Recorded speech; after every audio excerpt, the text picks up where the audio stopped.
ഞാൻ അലവിക്കയെ ഒന്ന് പരിചയപ്പെടുത്താം. അലവിക്ക പുഞ്ചിരിമട്ടത്തെ സ്വദേശിയാണ്. അലവിക്ക കുടുംബം ഇവിടെ തന്നെയല്ലേ താമസം? ആരൊക്കെ ഉണ്ട് വീട്ടില്? വീട്ടില് ഭാര്യ, കുട്ടികൾ, പേരക്കുട്ടികളൊക്കെ ഉണ്ട്. നമ്മളെ വീട് മേലുണ്ട്. അവിടെ നിന്നിട്ട് പിന്നെ കുറെ വീട് നഷ്ടപ്പെട്ടിട്ടുണ്ട്. ഇവിടെ എത്ര ദൂരം വരെ വീടുണ്ടാവും ഇവിടുന്ന്? ആ പൊട്ടി കയറി അവിടുന്ന് മുതൽ വീടുണ്ട്. അവിടെ ഒരു വെളുകിന്റെ വീടുണ്ട്.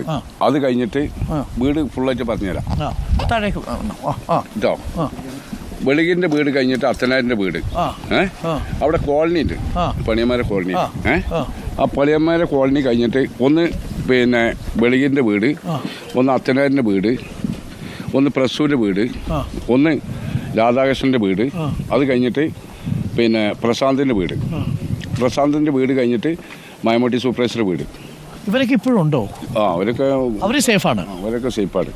പിന്നെ അത് കഴിഞ്ഞിട്ട് അവിടെ ഒരു റഷീദാന്റെ വീടുണ്ട്, പിന്നെ ഒരു ആയിഷാത്താന്റെ വീടുണ്ട്. അവിടെ ഇവരെല്ലാരും സേഫായി. അപ്പൊ ശരിക്കും പറഞ്ഞാൽ അവിടെ മുതലാണ് ഇതിന്റെ ആഘാതം തുടങ്ങുന്നത് അല്ലേ? മേലെ മുതലാണ്. അവിടുന്ന് വീടളവിൽ പോയിട്ടുണ്ടോ? അവിടുന്ന് വീടളവിൽ പോയിട്ടുണ്ടോ?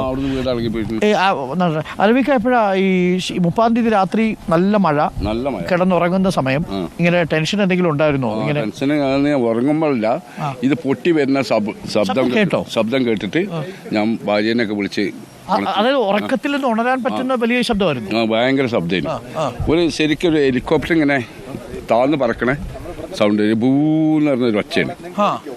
ഇപ്പോഴും നമ്മളെ ചെവിയിൽ നിന്ന് ആ ഒച്ച പോയിട്ടില്ല. അപ്പോഴാണ് ഞാൻ ഈ ഇവരൊക്കെ കൂക്കി വിളിച്ച് മോനെ വിളിച്ച് ഫോൺ ചെയ്ത് വിളിച്ച്. മോൻ എവിടെ ഉണ്ടായിരുന്നു? അപ്പുറത്തുണ്ടായിന്.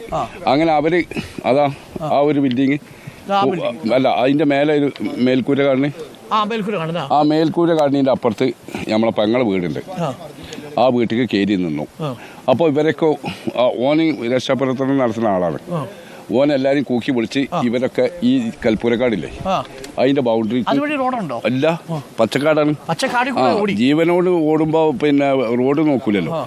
അങ്ങനെ കുറെ ആൾക്കാർ അതിൽ ഓടി, കുറെ ആൾക്കാർ ഇതിൽ ഓടി വന്ന്, അങ്ങനെ അങ്ങനെ നമ്മളെ വീട്ടിലേക്കാ വന്ന് കുറച്ച് പേര് അവിടെ നിന്നിട്ട് പിന്നെ വെള്ളം ഒരു 2 മണിയായി കാണും അല്ലേ?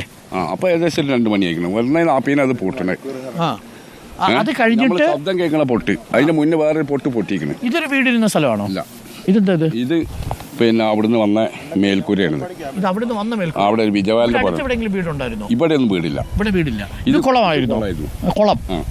ഇത് ഈ കുളത്തിൽ എന്തെങ്കിലും അടിയാൻ സാധ്യതയുണ്ടോ? ഇല്ല, ഇതിവിടെ ഫുള്ളായിട്ട് തപ്പിയതാ. ഇവിടുന്ന് ഇതുവരെയും കിട്ടിയില്ല. ഇപ്പൊ 2 ദിവസം പിന്നെ JCB ഇറങ്ങി തപ്പിയതാ. ഇവിടെ ഇല്ല. മാത്രമല്ല ആ വീട്ടിലുള്ളവരൊക്കെ സേഫായി അല്ലേ? അവിടെ ഒന്നും കുഴപ്പമില്ല. കുറെ ആൾക്കാർ നിന്നീനു. പിന്നെ ഇത് പെട്ടെന്ന് വയ്യ ക്ലിയർ മനസ്സിലാകാത്തോണ്ട് അത് രാജന്റെ വീടാ. അതിന്റെ അപ്പുറത്ത് മരക്കാരക്കാരുടെ വീടുണ്ട്.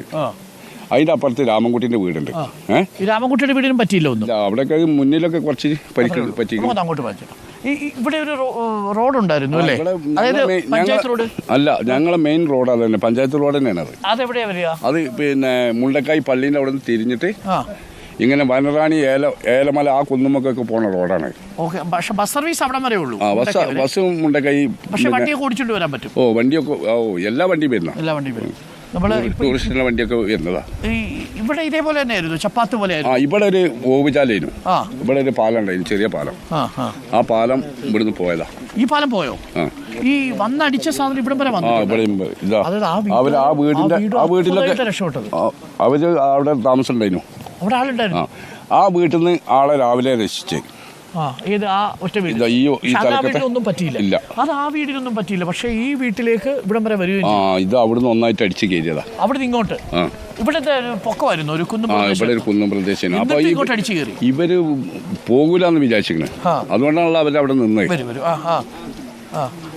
അതായത് ആര് പോകില്ലെന്ന് വിചാരിച്ചു? ഇത് ഇവിടെ കയറി വരൂലെന്ന് വിചാരിച്ചു. ഇത്രയും പൊക്കത്തില് അല്ലേ? യാദൃശ്യമായിട്ടല്ല ഇതിങ്ങനെ പൊട്ടിയത്.